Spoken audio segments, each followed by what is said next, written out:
Yeah. All right. Hi, I'm Isaac, and I'm stuck in an endless cycle. And I'm Claire, and I'm also stuck in an endless cycle. You can't just take my what. And this is make Make that that game, game where we pitch the latest the greatest new video game ideas. that we, you know, ideas, man. They just exist in the brain. You're not gonna buy these games.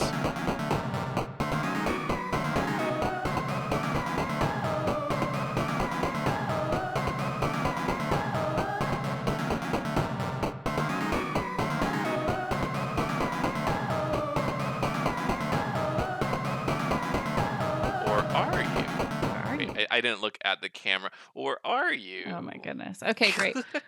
Well, folks, we have we're mixing it up a little here at Make That Game. So if you noticed, if you're a subscriber, which you should be, you would have noticed Subscribe. on you would have noticed on your podcast feed and or YouTube feed homepage, whatever they call it on YouTube, is we have released an episode before this episode about our news and updates. So we're not going to do that in these episodes, and we mixed around the order a little bit. So we're Yeah. actually going to hop right in to our pitch sesh.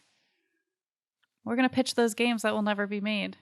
And I forget who I put first. Isaac, do you know who goes first? Well, I assume since you're talking now, it makes the best sense if you're like, "Do you have a game to pitch for me, Isaac?" And Sure. then So, all I go, "I sure do." And then right, I trade it off to you. We should just constantly trade off is how let's do it. orders Yeah. should work. Yeah. So, Isaac, do you have a game to pitch to me today? I do. The working title, I couldn't come up with a good title. I figure there's a play on words that I can get in there somewhere, but it's working title called Splatter. Boring, non-evocative, but we'll workshop that Okay. at some point. It is basically a JRPG, Japanese RPG. With, you have a party, you have character levels, you gain experience, you get items like potions and ethers, you do battles, you explore around a map and talk to a bunch of characters, and there's a big epic story. However, instead of the traditional RPG battle system, of you input a bunch of commands and then your characters attack based on speed and stuff. No, it is based on launching blobs of paint or paint filled weapons at a table. So imagine basically that you are controlling a catapult in these battles. So you can set the strength, you aim, and then you can set like the strength and like when you actually launch the projectile, and then when the projectiles hit the table, they splatter, covering a Okay. portion of table with your color of paint, and then your goal is to fill the enemy's health zone, which is basically like a specific area on the table that represents how much health they have. When that's completely filled with your color of paint, then they are defeated. So that's basically the HP. Um, is this making any sense to you? Should I re-clarify anything that I've stated so far? I think maybe the table situation, like dining room tables, is what I'm picturing. I don't think that's Uh, correct. it basically just a flat surface. I imagine that because this is a RPG, that the like table thematically will look different depending on where you are. Like if you're traveling in a forest, So, it'll be like so by a table I mean like a flat plane basically mhm, that just represents a gameplay area, not like a literal table, okay, but just a flat plane where your like catapult apparatus exists nebulously off into got it. space, and you're just launching things at this So flat you're plane. traveling through some kind of realm, and then like every time you battle, this is the battle It mechanic and goes stuff. to a different screen, which abstracts the battle between characters as like this kind of paint a thon. Okay, colorful. Yeah. All right. S- So into like some of the nitty gritty design. Oh, and so it is still turn based though. So like your each character is represented by a different catapult with like different weapons or whatever, um, that have different properties, and then you take turns going back and forth with the enemies that are also launching things, trying to fill your HP zones with their Hmm. color of paint. So just blue versus red probably most of the time. You could have multi battles where like there's a red enemy and a yellow enemy that are competing with each other against you at the same time, You fully which need is to have it so you can pick the color, I think. well, yes. Yeah, probably. I I would probably think. let the player pick their colors just for fun, and then it would. Now, the one of the difficult things for accessibility would be to have open like colors, but also make it so that colorblind people could still play and understand the game. So what I think you could do is do it like football uniforms. Actually, any sports uniform. They have two choices because sometimes the person you're playing against also has similar colors, so that you Hmm. can match the contrast best, so no one gets confused. So basically, you could pick like a light color and a dark color, and if you're fighting a dark enemy, then you would be like defaulted to the light color, and that way it would always be contrasting. Okay, and then also like if it just controls if the colors themselves are meaningless, like there could be design space for like blue is water element, red is fire element. There could be design space for that, but if it is purely aesthetic and it's just showing, hey, the blue paint on the table represents your party and the red paint and the green paint represent different enemies in the same battle, then it can easily be like, okay, the player has picked this color. What are uh N colors that are contrasting and visible to even colorblind people, Hmm. um, that it can use. It would just fill in the colors based on what the player picked. So Right. there's that. But anyways, so each level I mentioned that like if you travel through the woods, it'll like be a wood themed battle arena slash table. If you're in a desert, it'll be desert themed, and each one will have a layout of various obstacles, and those obstacles would behave in different ways. So like you're walking through the forest, it might have a lot of trees. And what those trees do is when your weapon hits the trees, it's just an obstacle. Nothing special happens, but like some areas might have super bouncy obstacles. So when your projectile or whatever hits that obstacle, it'll bounce further than expected or in a different direction that you expected, or it'll be spiky, so it'll like instantly pop your projectile and Hmm. splatter the paint on it. And then the goal is that you have to figure out how to use these different obstacles to your advantage, um, or to avoid them, like if they're not going to help you in any way with your current layout. Then each character is going to have different weapon options, and you'll be able to get different weapons throughout the game. And some might have like limited ammo, some are like unlocked through specific ways, but each projectile will basically have different behaviors. Like you might be able to equip one that always splats as soon as it hits the table, no matter what. It doesn't slide, it doesn't bounce, it just hits and it splats. Or you get one that will always splat on the first obstacle. Like if it hits anything, it's very delicate, so it'll splat, but like it might have like a larger area that it splatters across. You might have something that is resistant to spiky obstacles. So like if one of these like paintballs hits a cactus, it might normally pop on the spot, but like this is resistant to spikes, so it can bounce off of the cactus, but is in trade off, it's less bouncy, or it doesn't have as much range, or it's harder to control in some other way. So each one of your weapons has pros and cons. So you pick your party, you equip them with weapons, which will be based on like what that character in your party is supposed to do. So like a warrior might have bigger paintballs Hmm. or just a bigger paint zone, and then like a healer might uh, be able to hit your own paint zones easier. And I don't know what that means.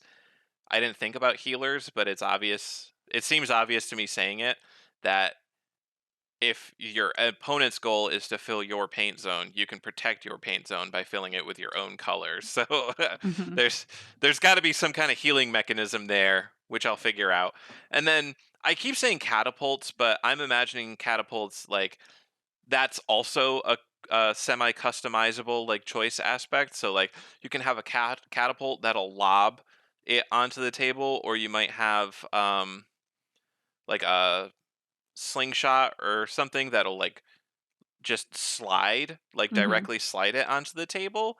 So these are the different variables that you as a player will be able to play with as you unlock like different equipment, different character classes, etc. to, you know, play through the Okay. game. Yeah. And because it's a Japanese RPG, it is going to be 600 hours of anime drama. Okay. I was gonna ask what the plot was, and I guess there it is. Yeah, I didn't think too deeply about the plot. Generic save the world stuff. There's a demon lord, usurping a kingdom. You are a small peasant boy with unique powers, boy or girl, probably customizable main character, and then you just go on this epic quest across the land, creating or meeting, encountering wacky characters and fighting Wacky. nefarious bosses. All right. Okay. So that's Splatter. There- Splatter PG because Okay. Yeah. RPG splat. Okay. Hey Claire, do you have a game to pitch for me? I do. It's a lot less involved than what you just pitched, so Okay. bear with me. But its working title is called Ice Hate instead of Ice Skate. It's called Ice Hate, Wow, I like that title. and That's it's a really easy stuff. I feel like that's the kind of title that I normally go with. Although I'm imagining it being ICAEH and then the number 8. Is that not correct? that's not correct. No, it's not. Ah. But it is. It's also kind of a game that you would pitch. I think it's Okay. actually a game I probably wouldn't enjoy playing, but I came up with the idea anyway. So We just love working those. outside the box. It's an arcade style fighting game. Think Street Fighter. Okay. But it takes place on an ice rink, and you fight with your feet. So you've got Okay, murder perfect. blades on your feet, and you're gonna attack with that. Now, do you only use your feet or can your characters No, punch too? so you have punching, jumping, and spinning. But like the cool part is, you can like spin with your blade out. You can like lay down and like kick with your feet, like that. Like you can like do like death Okay. kicks. I actually picture it being pretty like yucky looking, like because you'd be like slashing each other up with the ice skates. Oh, so very gory, like Mortal Kombat or something? Right, but like also, you're like figure skaters, so you have cool sparkly outfits and stuff. Good. And obviously you can pick your outfit because that is a feature in every game I design. I think it's like you need to have an outfit choice, you need to have some custom Right. character customization, like you get to pick your outfit, your level of sparkles, your the song that you fight to, which would be like a classic like figure skating, like I don't know, like classical music. But you're battling. And yeah, that's pretty much it. Pretty basic, like PvP, arcade. I guess you could do a one, like you could fight the computer as well, but yeah, I don't know. Do you have any questions? Again, I kept it really simple this week. So you said it's like Street Fighter, but is it like 2D gameplay, character on left side, character on right side fighting each other, or is there like Yeah. a 3D, like you have the entire ice rink No, to I pictured skate it like around? 2D, like you described. Okay. All right. Cool. I did Cool. say like Street Fighter because that's the only kind of game I've ever actually played that's like that. But I know there's lots out there that might even be closer. I just that's my only like experience, I guess. Yeah.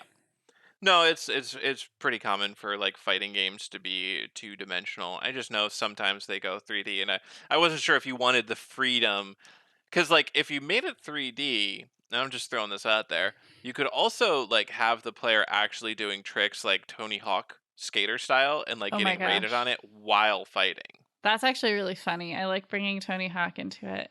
Like Yeah, the so style of Tony Hawk. Like, oh, she did a triple cow sow and then like decapitated the opponent. exactly. See, like that would just be an interesting way to take it. Someone who figure skates, please tell me if a triple cow sow is anything. I just pulled those words out of like various Olympic commentary, Okay, I like it. solidified into my brain. So fingers crossed that that's real. But yeah, we could be 3D and do games like that. I've never played the Tony Hawk game. I feel like that would be funny to play. Neither have I. I just know it exists. I just know of it. I know it's out there waiting for us, waiting in the Right. wings. Yeah, or yeah, exactly. It's lurking, ever lurking. Okay, well, those are our pitches. We're now going to move on to our honk and bonk section. So that's where we pick apart the design of a game that we have played.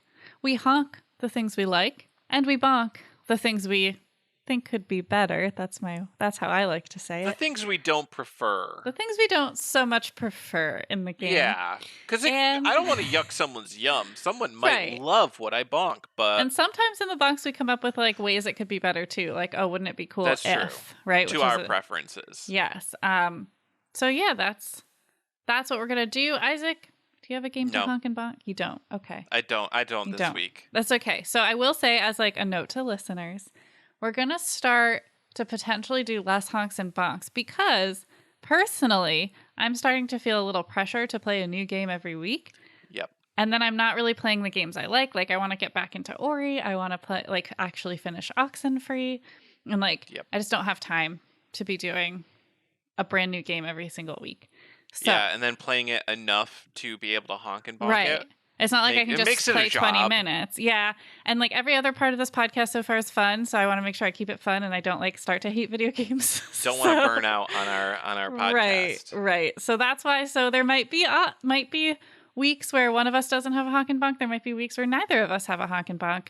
But we will be honking and bonking games that like we play through and want to talk about. So it's not totally going away, but just to make the listener aware, this is part of the new shiny new improvements. I hope and you can still make requests of games that you'd like to hear our honks and bonks on. Absolutely do that because we will play them. It just might take a little longer. That's all. Just email us or comment on our YouTube video. Yes, absolutely. All right. So in that case, I will honk and bonk. I'm going to honk. Well, okay. And I'm going to say this is like a honk and bonk light because I did not play a ton of this game, but the reason why is a bonk. And so we'll talk about that. So I'm going to honk and bonk Bear and Breakfast. Now, Bear and Breakfast was like a super hot game like a month ago, maybe 2 months ago. I don't remember when it hit the scene, but it was like everywhere. And I was like, okay, I got to try this game because if you remember back in the day, and I'll try to remember to link the show down below. This is a note to editing, Claire. Find the link to the show when I talked about it. I pitched one of my very first pitches was B&B, which was a game that was basically bed and breakfast. Like you're creating a bed and breakfast from scratch. And it was both like building and management. So like you could design what it looked like and also manage the bed and breakfast. This game kind of promised to be that. So I was a bit hype for it. Now, what made me not hype is that it's bears. And a thing you need to know about me, this is me personally, I do not like sentient animals very much. I guess they're all sentient, but I do not like, what would you call it? Sapient animals. Yeah, very much. Just as a genre, like Animal Crossing, it was a stretch for me. And the only reason I think I can like play it is because I don't play an animal. Like, but in this one, you are the titular this one you're bear. The bear, and that's tough for me. I'm just not gonna lie, that is tricky for me. I don't know what it is about that, but I don't like it. It's better than being transformed against your will into an animal. That is like an absolute no for me. So things like Spirited Away, Brave, those things, hate them so much. Oh boy! But so it's not quite that bad. You've just always been a bear. All right, getting around it. Actually, the way the world is set up is very much like regular show, where there's just humans and also sapient animals. Oh, that like just coexist with each other. But doesn't the bear still live in the woods? Yeah. So the storyline goes, I can tell you the storyline. The storyline goes like humans have basically vacated these woods over the years, but they're starting to come back. So like they need to set up places for the humans to stay. And they can make money off of the tourism of the woods. That's basically the plot. Perfect. However, there's also like a demon. So like it starts off with the bear being like, I can't sleep ever. And then there's like a demon that's like haunting him and like creeping around the woods. And so I'm like, what? I thought this was about making a bed and breakfast. What? Anyway, so Demon bear. Let's move into the honks and bonks. So the honk, I'm not going to say there's not that many. The setting is cool. Okay. And the characters are funny. So like the dialogue's really sharp and I like it. And the setting is cool. Like I like the woods. I like the way it's set up. I like learning more about the setting, exploring. Like there's lots to explore. That's nice. I guess I like that it tried to be about a bed and breakfast. I didn't get very far, so I'm sure I could have done more, but is this another Binding of Isaac situation? No. Well, wait, why? In what way? Because I remember Binding of Isaac, like Oh, you hated it intensely from the first like second that you picked it up, so I and think you I fought your way through like playing it I just think I enough to gave honk and this bonk. more of a chance. Okay. I think I did, but once I got to the actual like bed and breakfast place, because it takes a while. Like they're setting up the story, right? You have to gather materials. It's kind of We've Animal talked about Crossing, this before. Hate that, right? the setup. Yeah. I Like, liked let it. me This was play the fine. This game. was fine, but yeah, you have to. So you gather materials. It's very Animal Crossing in that way. Like you have a crafting bench. You have to craft everything you put into the B&B. So like you have to make the bed. You have to make things like that. Hmm. So you learn how to do that, all that stuff, and then you set up your first room, and that's when it kind of lost me. So one of the bonks, the biggest bonk, I think, is the controls. I played this on Switch, I should say, and it came out on Steam first. So it might be better, and Mm-hmm. I think it will be better on PC, and I wanted to try it, but guess what? They don't have a Mac version because the controls on the Switch are terrible. I have to hit Y like 5 times to do any kind of building. It's just so clunky to navigate the menus on the Switch to do anything. Like so clunky. Wow. There's so many menus and so many options. Like I think it's really designed as a PC game and it probably shouldn't have gone to Switch, honestly. Because you can probably just point and click at all these Exactly. things, Like and if you 5 clicks is completely different from like 5 button exactly. And I presses. think it's because like some of the menu stuff reminds me of the Sims in some senses, like cuz there is a lot of menus in Sims too, but I'm like that's really easy to navigate because I play it on PC. Yeah. And so I do think that a lot of why I didn't like it is because it is really not for Switch, and I don't think it should have gone to Switch. I think they should have just left it as a PC game, made a Mac version, and said that's it. So I was kind of bummed because I'm like, I wanted to try this on PC now that I've seen that it's bad on Switch, and I like my personal computer is a Mac, so I'm out of luck there. And I do think it's like it's not enough B&B. Like the aesthetics of the Airbnb, not Airbnb, the aesthetics of the bed and breakfast you set up are like leave a lot to be desired. And then there's so much like detailed management that I'm confused already. Like it's like you have to like schedule when guests come and like when they leave, and you're going to have multiple locations. It's like already a franchise.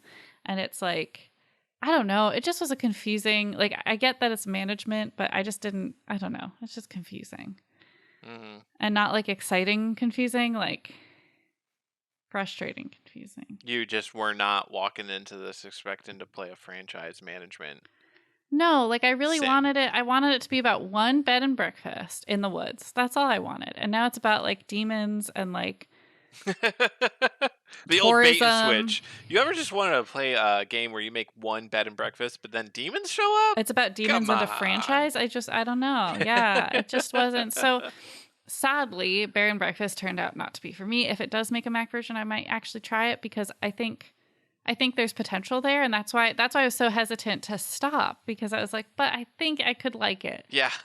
but I It cannot play it on feels the like your kind of Switch. game. Yeah, it feels right, but it's also not quite there, which is a huge bummer. Yeah, because like I said on the B&B episode, like the Sims even had some kind of hotel design element in Sims 2, but it wasn't like quite correct. And like there's Hotel Story, which I do want to play, but that seems way more management and less design, which is not correct. Like I want both. And I think this one Yes. too is way more management than design. Like you can design it to a point, but there's not a lot of options. And that's, so I'm kind of losing out on that part of the bed and breakfast experience. Anyway, that was a long-winded honk and bonk, but that is Hey, that's what we love. We love diving deep. we do love diving deep. And speaking of diving deep, we're going to move on to our next segment, which is called Isaac asks a question or Isaac's deep dive. I don't know if we ever leaned. We've called No. it both, but Isaac asked a question. Oh wow. Wait, does that mean that you never get to ask a question? I guess maybe we should call it the deep dive because it would be good for me to ask a question Yeah, sometimes. sometimes you might have a question to ask. Yeah, You might think about something and be like, let's talk to someone more experienced with game thoughts. yeah, That's what I'm calling myself, more experienced with game thoughts. good. Anyways, so okay, I came up with this question, and maybe I should have predicted that we would touch on this a lot in between the news and updates. And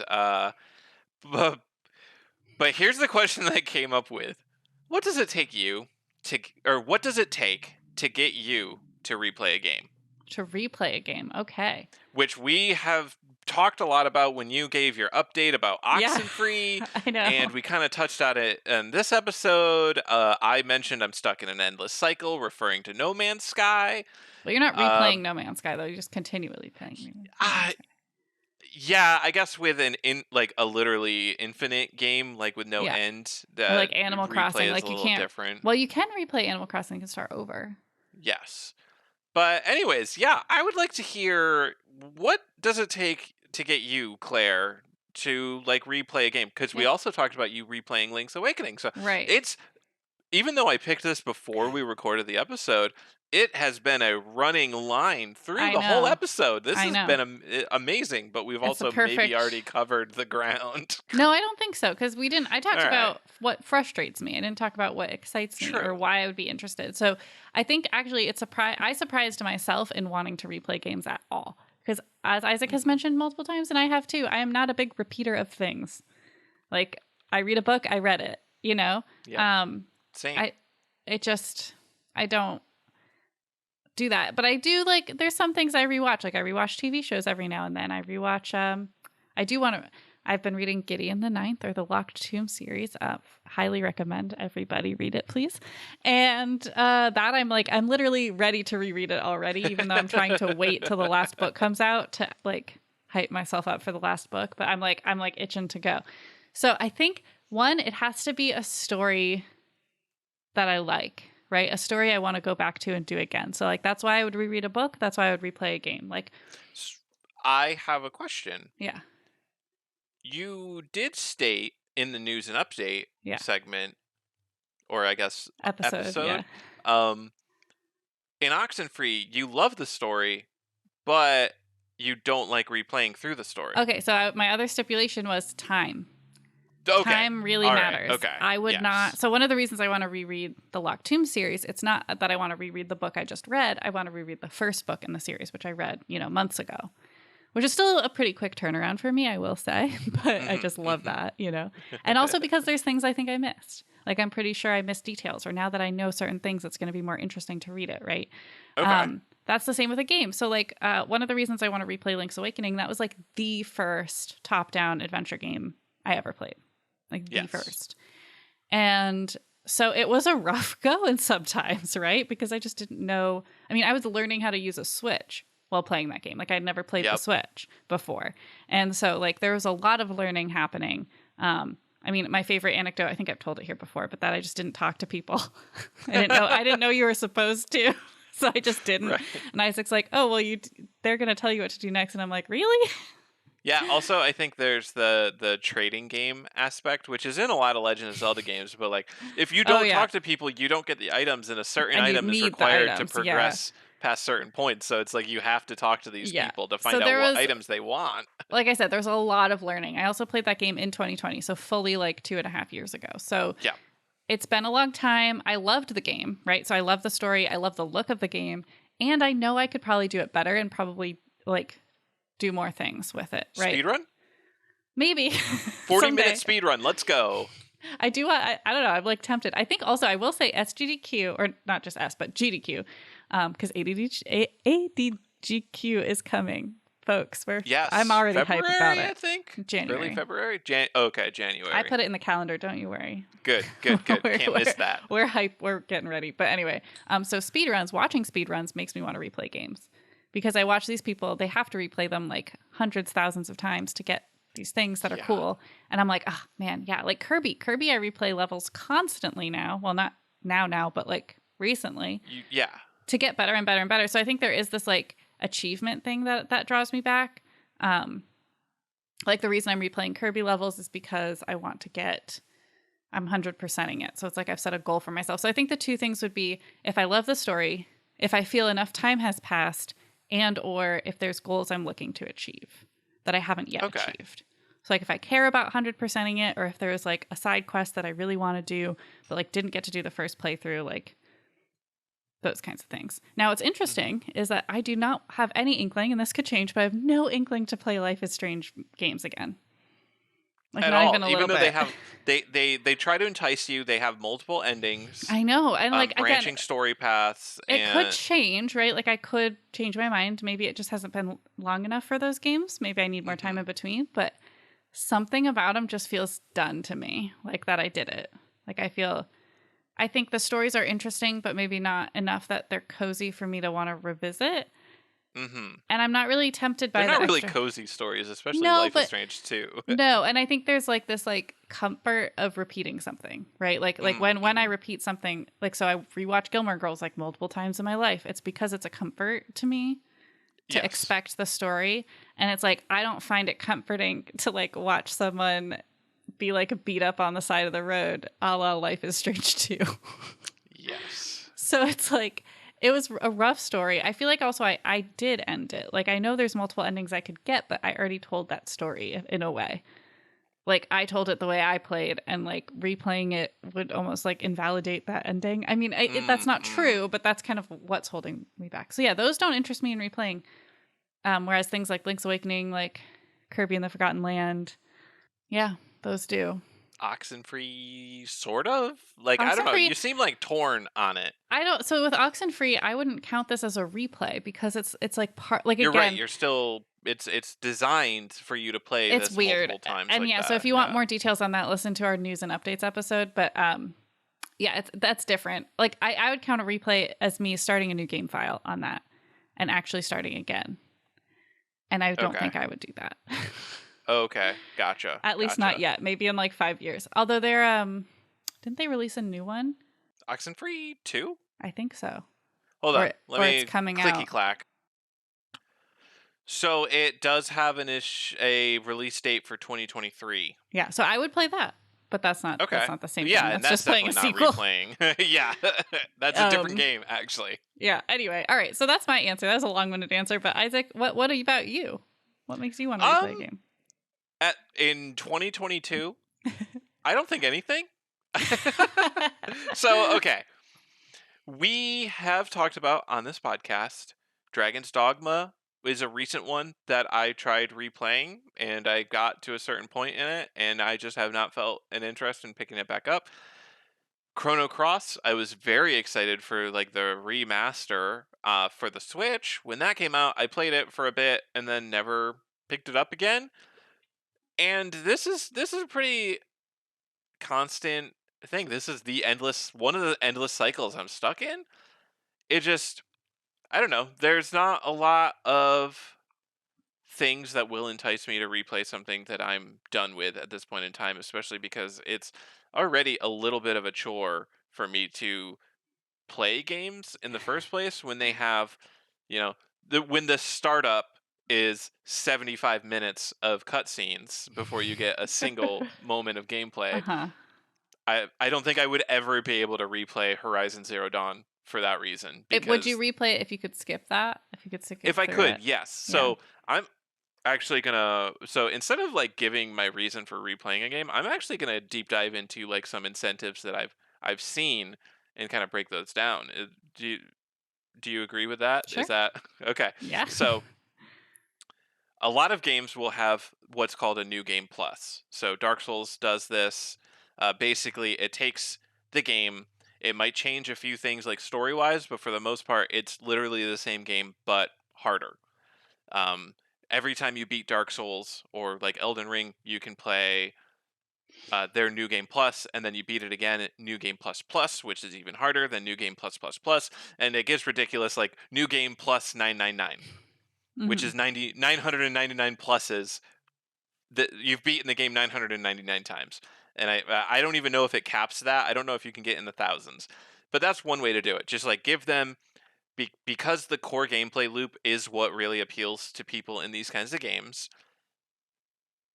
Just taking that core gameplay loop and making it a little bit more difficult, give them a ever increasing challenge to try to beat is often enough to get a lot of people to replay multiple times. I've never done a new game plus myself, and I didn't mention this part, but it is the same character each time. So you are taking your like level 900 character into new game plus starting from the beginning, and then like the beginning of the game is now as hard as the end of the game was respectively, effectively. So like Hmm. you have that like almost not infinite, but like that continuous progression in challenge versus player skill slash power of items and stuff that you have. So that's one way to do it. Honestly, that probably is the most appealing, would be the most appealing to me. The second way is remastering a game. So take an old game, update the graphics, upgrade the engine, make it, maybe change some story elements that like haven't aged well, or change some scenes that were like confusing or whatever. Um, get new voice acting if the voice acting was bad. Basically, like take, it's the same basic game, but now improved and modernized. That is another way. That's what I thought Chrono Cross was going to get me on. Didn't particularly uh didn't particularly get all the way there, especially because there was some performance issues. I know I said when I first was playing it, I didn't notice it being that much worse than the original, but the fact that it was as bad as the original probably is not a good sign when you take a game and then update it 20 years later. Probably not. No. Yeah. Um a really interesting thing is completely redoing the game. So, caveat, I've never played Final Fantasy VII, but Final Fantasy VII has had remakes, or I don't know what you would call them at that point, but they've basically taken the game and like completely modernized it, even to the point where like the gameplay isn't even the same. Like they've Okay. modernized Hmm. even the gameplay. I don't know if that counts as a replay or if you're playing a new game that has like the same characters and basically the same story, but from what I understand, they've also changed the story somewhat a little bit. Like could just completely modernizing everything from scratch effectively, which is interesting. I don't know if that I don't know, I can't think of a game. Well, they do that. That's what the new Kirby game is going to be. Oh yeah. What's that game again? That is Return to Dreamland, I think it's Yes. Yep. called.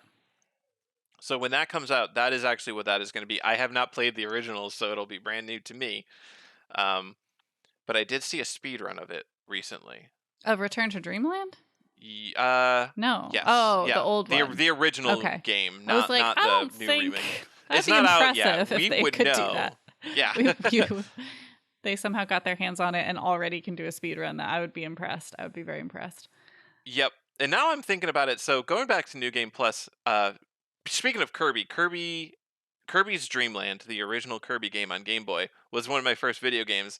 And when you beat the game, it would tell you, "Hey, press like up B and A at the same time on the start screen." And if you did that, it would do hard mode. It would give you Kirby hard mode, which pretty interesting thing. Yeah. Um, all the enemies would be way tougher. I think that there was less health power ups, and there was a couple other things.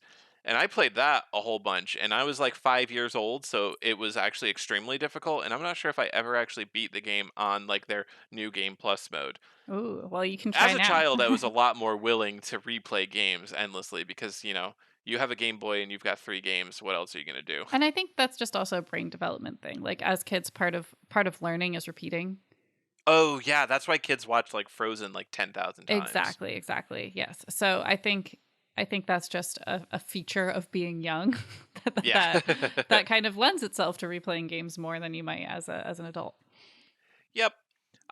So I guess those are. I feel like I had one more in my head, but I didn't. But yeah, those are design things that you can implement to entice replayability.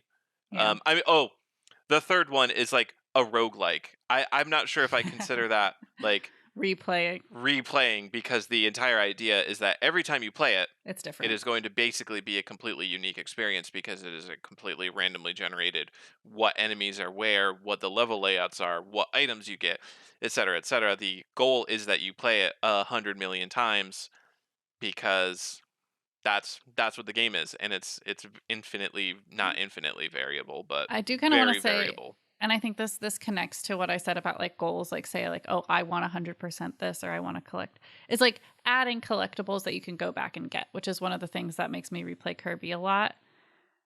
Because I guess, Oh yeah, like on a level by yeah, would you, if you had to restart from scratch every single time and to get all the collectibles, like you needed to collect all the yeah, collectibles in one run through, like would you replay that, or is this more the micro level, like you will replay given levels, but definitely you given levels, I'll replay. As far as like starting from scratch, it depends on my goal. So, like, one of the things, this is a silly reason, but Isaac started playing Kirby before I did. And so it's on his Switch account. And it kind of bothers me that my 100% is on his account.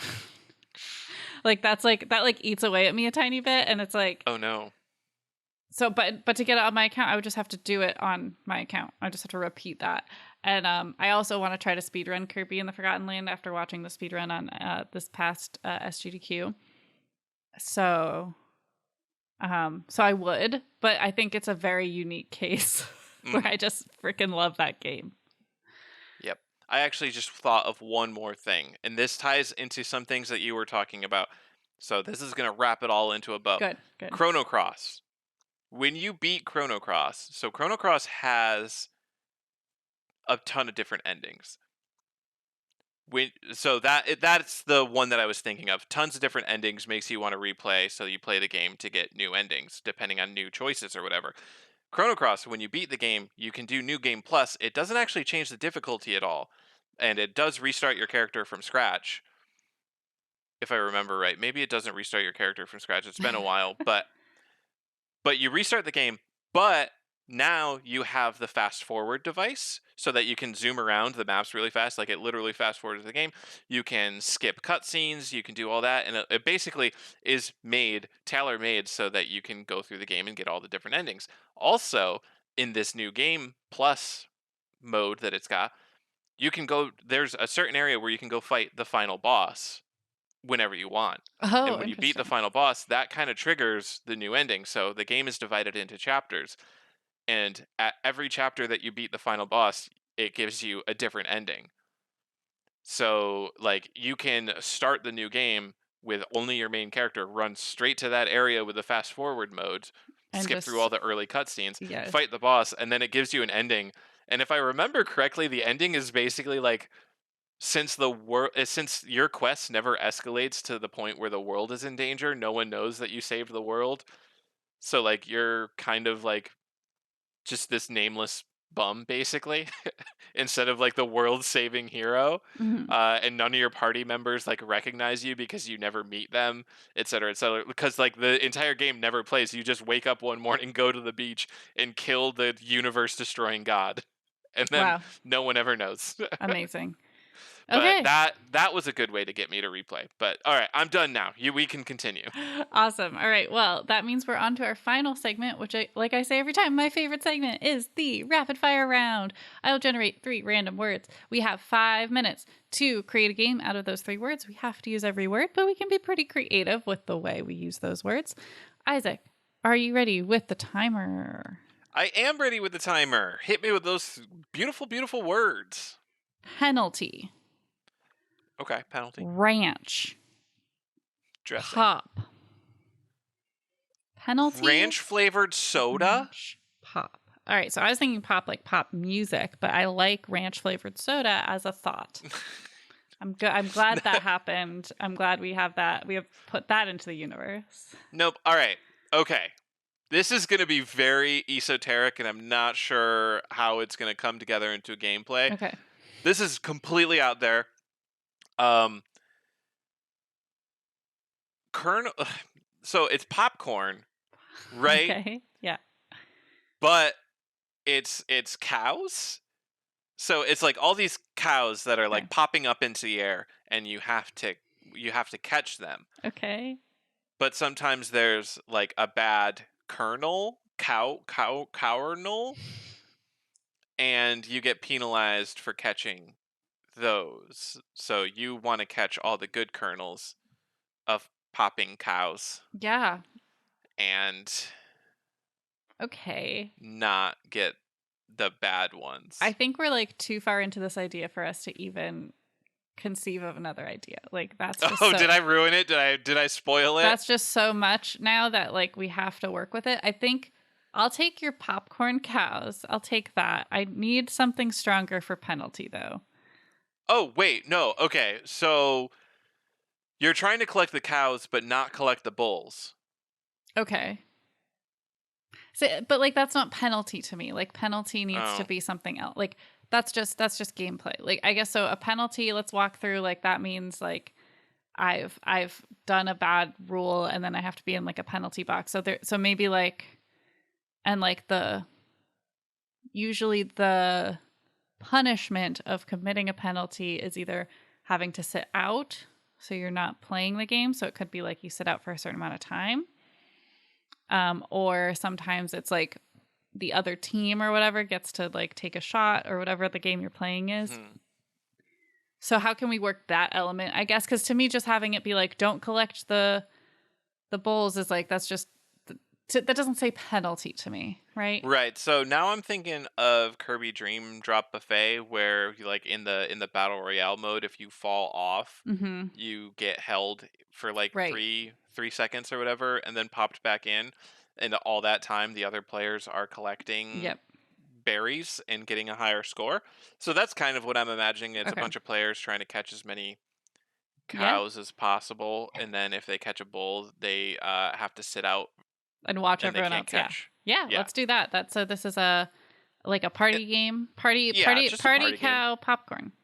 Party Pop. cow popcorn with 2 minutes on the clock. Party cow Party popcorn. cow popcorn.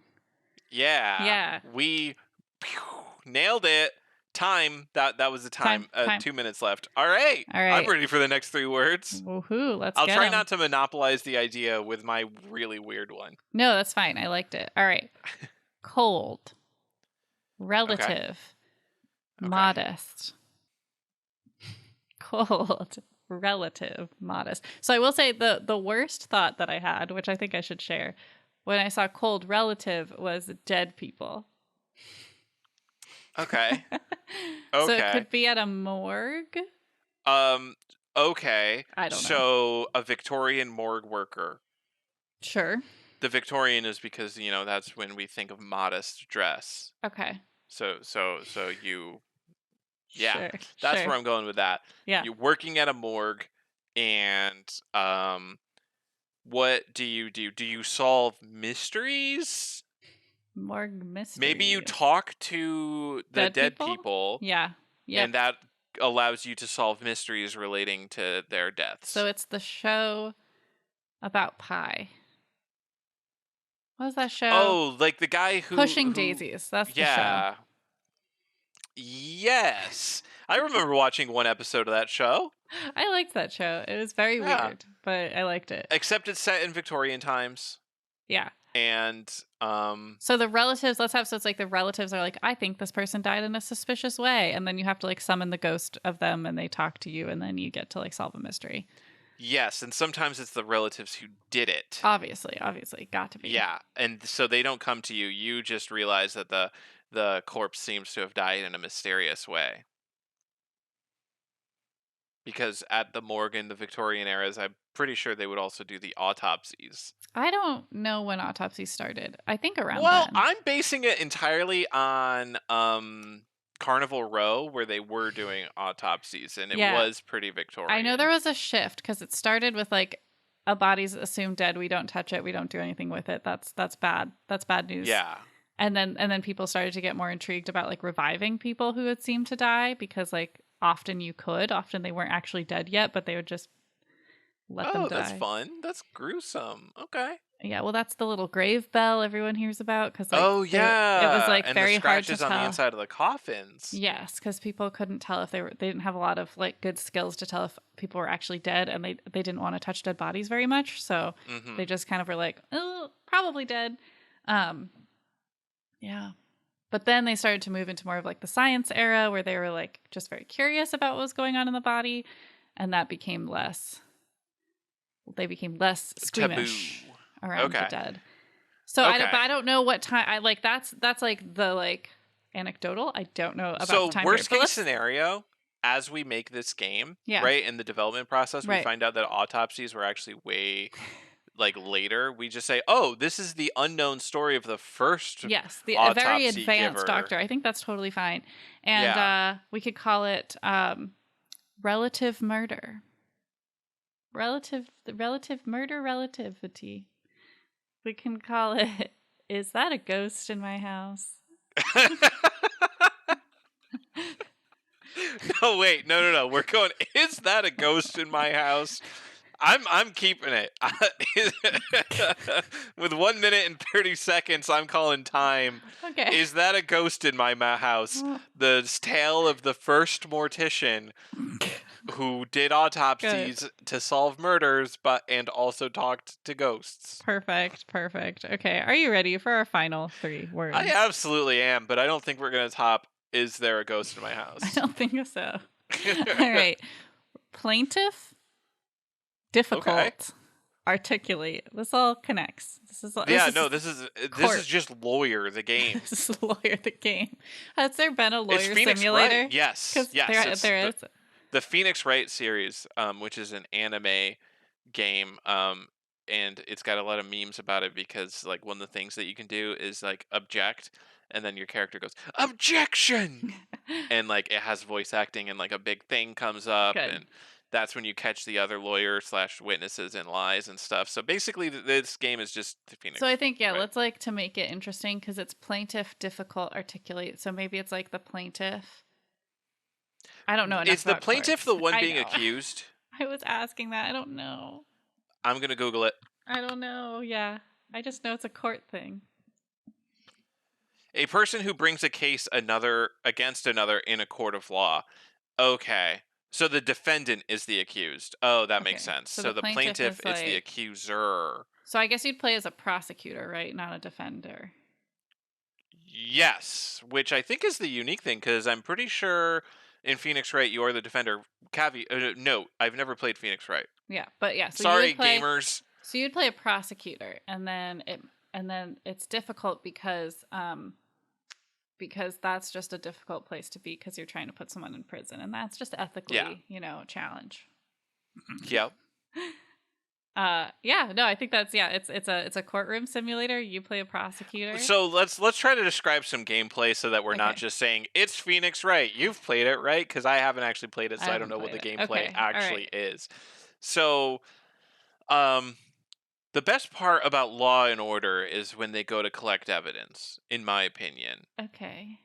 And wait, I'm thinking of House. Do they collect evidence in Law and Order? Yeah, because that's the law part. Okay. But they don't do it like House. It's not the same thing because they have to like interview people and like they get results from the lab. It's not what you're imagining. I think CSI is the one where it's about like actually like collecting evidence from the crime scene. Yes. And lawyers don't do that. No. The crime scene investigators do that. And then lawyers get the information. So the lawyer would be reading through the evidence that has been collected. Yeah. And then making conclusions from that. But how do you generate gameplay for that without like kind of shoehorning it where if the player finds the correct pieces of evidence they win? Because like it feels like to me this might be too simple, but so there is this game mechanic in Life is Strange Before the Storm where you had to pick disses because the main character in that doesn't have like powers. So the whole thing is you have to pick the right diss for the right person. Like basically like this person will be hurt or convinced by me saying this, and you have a bunch of choices and it's timed. So I almost think that's what it is like you have to pick the right like gotcha, but you have like only a short amount of time to do it. Okay, and then the gotchas are based on, so like the disses were based on the conversations you've had with the character, right? So these would be based on the evidence. So and you would have a phase where you just look over the evidence because it is articulate, so it might not even have to be that you have to discover things. It's more that you have to say them in the right way. Yeah. Because if you say them in the wrong way, you could get an objection, or you could get, or like the jury could be against you if you're like being like saying certain things. So you have to know who your jury is. You have to know who your audience is. Like you have to know who the judge is. And then it's not about solving the case. It's more about how you say it. That's the articulate. Okay. Okay. So maybe it's not really about the player like looking at evidence really, but like they get 3 choices which seem to say like a similar thing. It's just the way they say it. Yeah. And so they're not really So is it based on how they think the judge will react, or Yeah, the jury. Well, it'd be the jury, and it depend. Well, it depends on what they're responding to. So, like, if they're responding to an objection, you look to the judge. But generally, you're going to be wanting to know who's in your jury. So you would like during jury selection could be part of the game, and you'd have to really get to know oh, I like think who's. that's a unique Yeah. like And then you really know who's in the jury, which is how real court works, and then that way you'd be playing to that audience, right? So okay. And maybe each dialogue option, like it's timed and like it'll tell you like certain values about it. Like it'll be like plus 10 emotional. So if you know that you've got a jury filled with emotional people, like it'll yeah. be good for you to call that. We have 10 seconds to come up with a name. Um.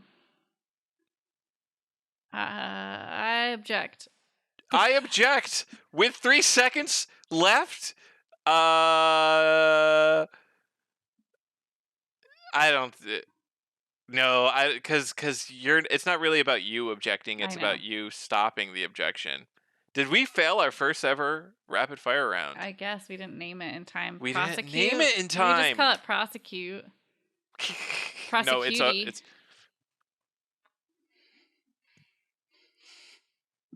y'all prosecutey. And A that means couple we can have seconds too outfits. late. That means we can have outfits. Lawyer outfits. Okay. I mean, did we fail the rapid fire? Yes, but I think we can still call it prosecutey. Yes, yes. Oh, so we did come with all the mechanics. Like we got most of it. It's just the Yeah. name stumped And us. we got But we did prosecutey. talk deep in the mechanics. Prosecutey. With outfits. Prosecutey. 5 minutes and 25 seconds. It's fine. Okay. All right. Well, that's the end of our show, everybody. Thank you for listening. You can find us on social media at Make That Game Pod on Twitter, Instagram, and TikTok. You can find us on YouTube. Search Make That Game, the channel. And you can email us, Make That Game Podcast, okay, folks, at gmail.com with any games you want us to honk and bonk, any ideas that you might have for games or words you want us to turn into games. We are open to all of those things.